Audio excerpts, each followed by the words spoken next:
இந்த பொங்கலுக்கு எப்பொழுதுமே இந்த நல்ல நேரம் கெட்ட நேரம் இதெல்லாம் என்ன செய்யக்கூடாதுன்னா பார்க்கவே கூடாது.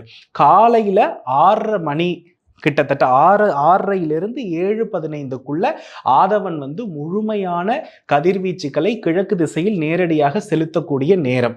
அந்த நேரத்தில் பொங்கல் பொங்கி வருகின்ற பொழுது கிட்டத்தட்ட பொங்கல் நன்றாக வெந்து பொங்கக்கூடிய அந்த காட்சி இருக்கு பாத்தீங்களா, அதை அவருக்கு சமர்ப்பணம் செய்யணும். இதுதான் பொங்கலுடைய தாத்பரியம்.